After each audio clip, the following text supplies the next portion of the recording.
और अब तक बहुत सुना लिया है, 2-4 इवेंट्स में घर पे भी सुनाकर अब तक घर वालों को भी उबा दिया है। खैर, आज फिर से सुनाऊंगी, दिल खोल के मुस्कुराऊंगी, कुछ अपने और भैया के छोटे बड़े किस्से आप सबको बताऊंगी। इस कविता की खास फरमाइश मेरी मौसी ने करी थी, रुचि मौसी। इस कविता की खास फरमाइश मेरी मौसी ने करी थी। खुशी अपनी कविता एक बार हम लोग के सामने भी सुनाना, उन्होंने मुझसे ये बात कही थी, तो मैंने सोचा ठीक है कुछ लिखा जाए।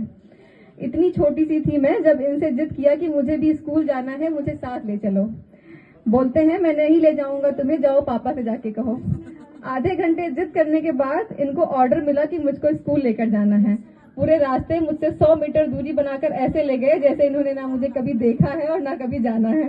खैर, स्कूल तक अजनबियों की तरह इन्होंने मुझे पहुंचा तो दिया, एकदम कोने वाली क्लास में जाकर बैठो इशारा करके बता भी दिया, पर लंच हुआ तो मैंने इनको अपने दोस्तों के साथ कैथा खाते देख लिया। फिर क्या, पहुंच गई इनके पास और कैथा मांगना शुरू किया। मैं इनकी बेइज्जती पे बेइज्जती करवाती गई, कम थोड़े ना थी, इनके क्लास की सारी लड़कियों को अपनी दीदी बनाती गई। फिर रोज लंच में उन दीदी लोगों के साथ इन्हीं के क्लास में बैठकर नई नई चीजें खाती गई। धीरे धीरे बड़े हुए तो भैया अमेठी पढ़ने लगे। हम दोनों भाई बहन दिन ब दिन और लड़ने लगे। बचपन में भैया मुझे मुटका और मैं उनको रब्बा मुरब्बा कहती थी। हाँ, लेकिन छोटी थी तो मार बस मैं ही सहती थी। फिर अचानक एक दिन सिचुएशंस बदल गए। भैया आगे की पढ़ाई के लिए इलाहाबाद चले गए। इनके इलाहाबाद जाने से कुछ बहुत अलग हुआ, थोड़ा सा मेरा और ज्यादा सा इनका मिजाज सरल हुआ। अब रात को फोन आता था, मुझसे बहुत प्यार से बतलाया जाता था, ना अब हमारा कोई झगड़ा, ना एक दूसरे पे चिल्लाया जाता था। तुम्हें पढ़ना है, आगे बढ़ना है, ये सब समझाया जाता था। हमेशा साथ खड़ा हूं मैं तुम्हारे, मुझे इस बात का यकीन दिलाया जाता था। देखते ही देखते पता ही नहीं चला कब वो लड़ाकू भाई से केयरिंग भाई बन गए। मुझे एक बहन नहीं अपनी बेटी की तरह समझ गए। फिर क्या, मुझे भाई के रूप में एक दोस्त मिल गया, और क्या चाहिए एक बहन को, उसका तो मानो दिन खिल गया। अब हर रात मैं भैया को कॉल करती और अपनी हर बात बताती, अपनी जिंदगी में फंसी हर गुत्थी को उनसे समझकर खुद सुलझाती। फिर एक दिन आया, मैं भी बस गई इलाहाबाद जाकर, दूर शहर में निश्चिंत थी एक दोस्त जैसे भाई का साथ पाकर। उन्होंने मुझसे बोला, तुम कभी कहीं भी जाना, कुछ भी करना, बस एक बार बता के जाना।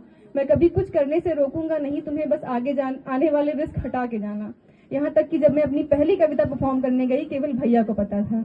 I am proud of you, इनका बस इतना कह देना मानो मेरे लिए दुनिया फतेह था।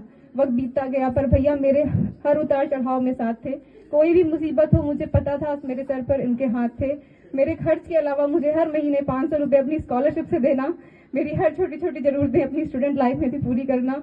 सब बहुत अनमोल है, सब बहुत खास है। इस दुनिया में सबसे बड़ा आपका मेरे ऊपर विश्वास है।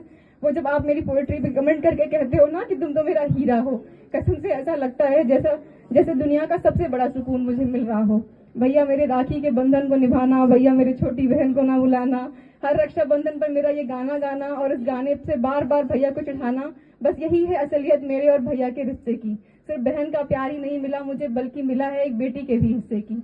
भैया उम्मीद है कि हमारा रिश्ता यूं ही बना रहेगा, चाहे कोई भी सिचुएशन आ जाए, हम दोनों के बीच प्यार हमेशा भरा रहेगा। एक ढेर सारी मेहनत के बाद एक दिन घर में खूब खुशियां आई। एक ढेर सारी मेहनत के बाद एक दिन घर में खूब खुशियां आई। भैया की सरकारी नौकरी लग गई, सबको हमने ये खबर सुनाई। कसम से वो दिन मेरी जिंदगी का सबसे खूबसूरत दिन था। पूरे हॉस्टल के हर कमरे में जाकर बता रही थी, तब भी लग रहा था कि कम था। खुशी के मारे घर भाग आई, सबके साथ मिलकर हमने बहुत खुशियां मनाई। मम्मी भैया की सरकारी नौकरी लग गई, मम्मी भैया की सरकारी नौकरी लग गई, यही बोलते बोलते कम से कम मैं हफ्तों खुशी के मारे सो नहीं पाई। आपका नौकरी पाना एक छत के छांव जैसा था, आपका नौकरी पाना एक छत के छांव जैसा था। हम सब की हर चोट पे मरहम लग गए जो कभी घाव जैसा था। अब तो नौकरी भी लग गई, अब तो नौकरी भी लग गई, अब शादी की बारी थी। घर में एक प्यारी सी बहू लाने की तैयारी थी। फिर क्या, रिश्ते आते गए, भैया सब हटाते गए। फिर एक दिन आया गोरहा वाला रिश्ता, यहीं से शुरू हुआ इनकी शादी का किस्सा। रिश्ता तय हुआ, अब तो सगाई भी हो गई, शादी तय होने की बधाई भी हो गई। आज शुरू है सिलसिला मेहंदी हल्दी से, जल्दी से कल का दिन आए और अपनी भाभी को लाएं जल्दी से।